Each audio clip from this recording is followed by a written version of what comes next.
Hey guys, so fall is in the air, and one of my favorite things to do this time of year is invite friends over for tea and scones. So for this episode, I'm going to show you one basic scone recipe that you can use to make slight modifications to get 3 different flavors of scones. Then I'm going to show you some of my favorite tea blends that I like to pair with them. So for this episode, I have partnered with Twinings Tea, who is generously offering a 25% discount on all their teas. All you have to do to get the discount is visit their website, twiningsusa.com, and be sure to use the coupon code BETH25 at checkout. And all this information is also in the description below. So let's get to our tea and scone pairings. So we're going to kick things off with a classic raisin scone. I love this recipe because it's so easy to put together, and there's something so wonderful and comforting about a raisin scone. So the first thing we're going to do is, in a large bowl, we're going to combine 2 cups of flour, 2 tablespoons of white sugar, a teaspoon and a half of salt, and 1 tablespoon plus 1 teaspoon of baking powder. I know that sounds like a strange combination, but I'm telling you that extra teaspoon does make a difference, so don't skimp. We're gonna whisk that up, and then we're gonna set it aside. Then we're gonna take 10 tablespoons of very cold unsalted butter. You wanna cut that into small little cubes because we are going to work this butter into the flour, and it really helps if the butter cubes are small. Then you're gonna add it to the bowl and start to work in the butter with your fingers, just working in the flour and the butter and making sure that it's all incorporated. You're looking for the mixture to resemble a coarse meal. Then in a small Pyrex pitcher, you're going to measure out ½ cup of heavy cream. To that you're going to add 1 tablespoon of vanilla extract and 2 eggs. Give that a nice whisk with a fork. And then you're going to go back to your flour mixture and you're going to create a nice little well in the center. And you're going to pour your heavy cream into that well. Then you're going to take a fork and you're going to slowly combine the cream mixture with the flour mixture, just making sure that that dough is becoming well incorporated. Once it looks like you have a dough on your hands, you can change out and use a wooden spoon and give it another mix just until it's nice and combined. Now, here's the thing, you don't want to overmix or you will end up with a tough scone. So it is important to find that delicate balance between mixing and not overmixing. Just until it's combined is fine. Then you're going to remove your dough from the bowl, turn it out on a floured surface, roll it into a ball, flatten it down into a disc.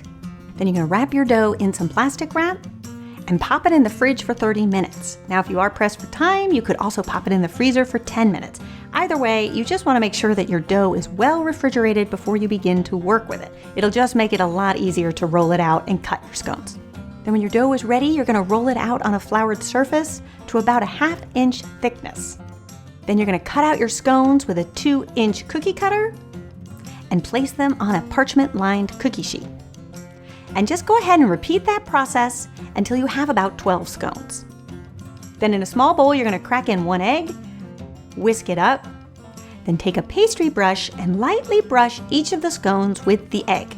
Now at this point, because we have spent some time rolling out our dough and cutting our scones, the dough has come up a little bit to room temperature. So we really want to take these scones that are all ready to go and pop them back in our fridge just for about 15 minutes. I know, you've come this far and you're like, oh, can't I just pop it in the oven?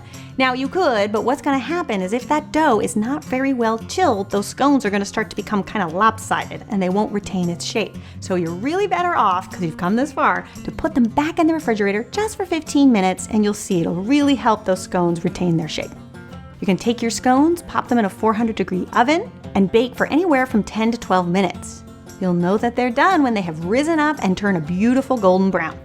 Then when your scones are done, you can take them out of the oven, pile them high on a decorative platter, and you will see you will have one delicious little treat on your hands. Then the tea that I like to serve best with these is a chai spiced apple. It's such an exotic flavored tea coming from all of that cardamom and cloves and ginger. It's so unexpected and so warming too. That little hint of apple also really complements the raisins well. So many great fall flavors. Next up, I'm going to show you how to alter this recipe slightly to create some wonderful cranberry orange scones. Cranberry and orange is such a great classic fall flavor that I love to make this time of year. So all we're going to do is create the same exact recipe, and then once we get to our course meal, instead of adding the raisins, we're going to add ½ cup of dried cranberries and 1.5 teaspoons of grated orange zest. Then when it comes time to actually roll out our scones, we're gonna do a slightly different shape for these. We're gonna make some classic scone triangles. This is another way to go when you're making scones. So it's really up to you what shape you like best, but this recipe really works either way.